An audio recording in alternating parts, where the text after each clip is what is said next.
Halo semuanya, selamat datang kembali di channel ini. Jumpa lagi dengan saya Vicky Impong. Semoga teman-teman semua di rumah bersama dengan keluarga tercinta selalu dalam keadaan yang sehat. Kita akan kembali lagi membahas berita politik hari ini. Semoga ini bisa memberikan tambahan-tambahan informasi terupdate yang bisa mengedukasi kalian semua di rumah, berikan informasi-informasi yang bermanfaat tentang perpolitikan kita hari ini. Tanpa perlu banyak basa-basi, kita akan segera untuk bahas video yang pertama. Hinaanmu tidak akan bikin kami berhenti untuk mengabdi kepada NKRI. Sebuah tulisan ungkapan hati dari seorang anggota TNI yang mungkin yang melihat mereka dihina dengan tulisan dari mahasiswa yang menulis seperti ini.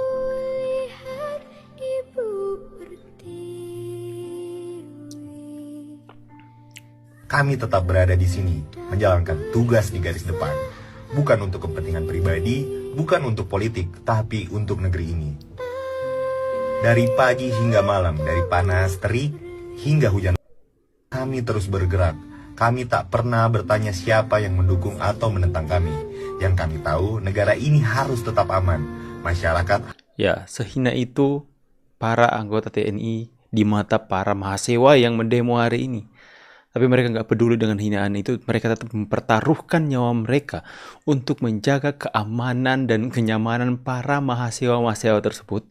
Menjaga kedaulatan Indonesia, teman-teman. Mempertaruhkan jiwa dan raga untuk Indonesia. Tapi di satu sisi, mereka yang demo, tenang Pak, ya, mereka itu nggak mewakili rakyat. Mereka mewakili para koruptor dan antek asing.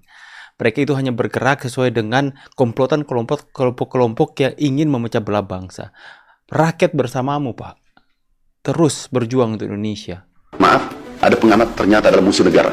Sebentar lagi, maaf Pak Rektor, guru besar, tapi sebentar lagi kemungkinan besar di penjara. Dia bagian daripada masalah Republik ini. Dan kami dinego banyak orang. Pak Menteri bisa enggak? Negara yang meminta, rakyat yang meminta, bukan AMDA yang meminta. Kami meminta. Kirim berkasnya ke penegak hukum. Mungkin sebentar lagi dia di penjara. Pengamat terkenal, dan kalau saya sebut namanya Bapak pasti tahu. Kalian dalam benak kalian siapa pengamat terkenal yang dimaksud oleh Menteri Pertanian ini? Benak saya itu seketika muncul satu nama dengan inisial Rocky Gerung. Saya akan baca komentar. Apakah mereka mempunyai pemikiran yang sama dengan saya? Nah kan, Rocky Gerung pahlawanku. Dianggap pahlawan ya. Saya sebagai rakyat nggak meminta. Saya sebagai rakyat meminta. Harus tegas pemerintah. Waduh, rakyat mana bro? Kami, rakyat Indonesia. Coba kalian semua yang menginginkan Rocky Gerung atau pengamat-pengamat yang memecah belah bangsa ditangkap, tulis di kolom komentar. Kami rakyat Indonesia mendukung pemecah belah bangsa ditangkap. Mantap Pak Menteri. Ini bocoran teman-teman ya. Apakah segera akan disegerakan ini RG untuk segera dipenjarakan? Minimal 10 tahun lah. Media-media yang sebenarnya pemiliknya adalah orang asing. Perlu saya sebut namanya sekarang? Sebut Pak. Media Tempo melalui PT Info Media Digital IMD sebagai anak perusahaan dari PT Tempo Intimedia menerima investasi langsung dari private equity raksasa asal Amerika Serikat yaitu Media Development Investment Fund MDIF pada Juli 2024. Perlu digarisbawahi, MDIF adalah lembaga pendanaan di bawah naungan The Soros Economic Development Fund. George Soros menggelontorkan pendanaan awal untuk MDIF sebesar $500.000 pada tahun 1995. Betul, George Soros merupakan dalang utama di balik krisis moneter Indonesia pada tahun 1997 hingga 1998. Krisis ekonomi di sepanjang tahun 1997 hingga 98 menjadi episode kelam bagi bangsa Indonesia. Nilai rupiah terjun bebas, harga kebutuhan pokok meroket, sejumlah industri dan perusahaan gulung tikar. Tempo sebagai media nasional dapat melakukan aktivitas jurnalistik dengan dukungan pendanaan dari MDIF asal Amerika Serikat yang ditengarai dimiliki George Soros. Jumlah pendanaan Tempo dari MDIF bernilai fantastis, tapi tidak diketahui publik. Hal ini menguatkan pandangan bahwa aktivitas jurnalistik Tempo secara terselubung mengarah pada kepentingan asing terhadap Indonesia. Terkait hal ini, Presiden Prabowo Subianto dalam pidatonya tegas menyampaikan bahwa pihak asing selalu ingin memecah belah persatuan bangsa dan menghambat Indonesia menjadi negara maju. Kalau ada yang dihasut-hasut atau mau menghasut, waspada. Ini saya katakan ulah kekuatan asing yang selalu ingin pecah belah Indonesia. Presiden Prabowo Subianto bahkan mengemukakan bahwa ada organisasi non-pemerintah maupun media yang ternyata dibiayai atau bahkan dimiliki oleh negara asing. Nanti terkuak media-media yang sebenarnya pemiliknya adalah orang asing. Nah, terkuak nanti ya. Perlu saya sebut namanya sekarang? Sebut. Perlu? Perlu. Pernyataan Presiden Prabowo Subianto tersebut mengarah kuat pada media Tempo, yang dalam kinerja jurnalistiknya sangat syarat kepentingan, serta selalu berdampak pada perpecahan dalam dimensi Ya, sosial. mereka itu seperti dibayar oleh media, oleh asing, teman-teman, untuk melakukan provokatif di dalam pemberitaan-pemberitaan mereka. Menyebarkan berita-berita hoax, ya, menyerang pemerintah dan sebagainya. Itulah. Tapi saya rasa masyarakat sudah tahu, sudah paham, teman-teman. Guys, ada berita baru Nah, nih. ini Dan nih inilah yang saya berita suka. barunya. Tara, Mak Jreng. Antara mereka bertiga ini, teman-teman, ya. Mentan Amran, ada juga pengamat terkenal ternyata adalah musuh negara dan dia juga bagian masalah dari republik ini. Kemungkinan besar sebentar lagi akan dipenjarakan. Nah, loh.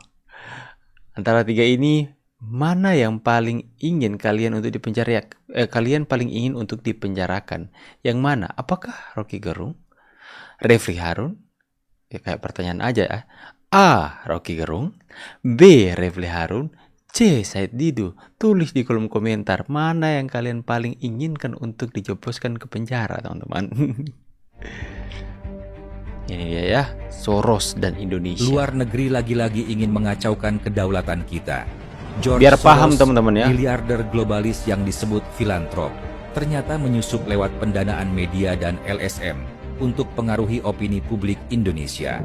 Mereka targetkan TNI, undang-undang, sampai stabilitas nasional. Dana Soros mengalir deras ke media-media independen seperti Tempo, Suara.com, Konde.co, hingga Hukum Online. Mereka dibiayai MDIF, organisasi Soros, untuk membentuk opini anti pemerintah, isu HAM, dan serang revisi Undang-Undang TNI. Media ini jadi corong proksi asing. Lihat tokoh-tokoh di balik petisi anti revisi Undang-Undang TNI: Usman Hamid, Amnesty International Indonesia, Andreas Harsono, Human Rights Watch, dan Adnan Topan Husodo, Todung Mulya Lubis. Semua terafiliasi LSM yang didanai Soros. Mereka gencar kritik TNI, Ngeri. desak militer mundur dari politik tapi diam-diam didukung asing. 18 Maret 2025, rapat tertutup di markas GBN Eros Jarot, PDIP, digelar dengan LBH, Kontras, dan aktivis anti-TNI. Bahas strategi demo tolak revisi Aktivis Undang-Undang anti-TNI. PDIP diam-diam kolaborasi dengan LSM Soros untuk gulingkan kebijakan pemerintah. Wah. Ini bukan demo rakyat, ini permainan elit. Ini bukan demo rakyat, ini permainan elit. Saya cukup sampaikan saja kepada ini, teman-teman. Semoga ini bisa mencerahkan kalian, bisa membuka tabir yang selama ini ketutup. Bisa membuat kita lebih yakin lagi bahwa gerakan-gerakan yang mereka ciptakan ini bukan suara rakyat, teman-teman, tapi suara elit-elit yang berusaha untuk mengambil alih kekuasaan yang sah hari ini. Wow. Informasi bahwasanya ada juga ternyata LSM-LSM yang juga dibiayai asing. Ya, ingat ya, ternyata bukan hanya perusahaan asing yang ada, tapi ada juga LSM-LSM yang dibiayai asing dan juga media-media yang dibiayai asing. Tidak menutup kemungkinan ya, konten kreator juga ada yang dibiayai asing. Betul, Dan Pak, tidak betul. menutup kemungkinan congor-congor yang menyerang pemerintahan Bapak Joko Widodo kemarin dan juga congor-congor yang menyerang pemerintahan Bapak Prabowo Gibran itu dibiayai oleh asing. Tepat sekali. Betul. Ya kan? Bisa jadi. Ya, congor-congor seperti sudahlah. Aku bosan untuk menyebutkan namanya. Karena orangnya itu lagi. Nggak ada nama baru.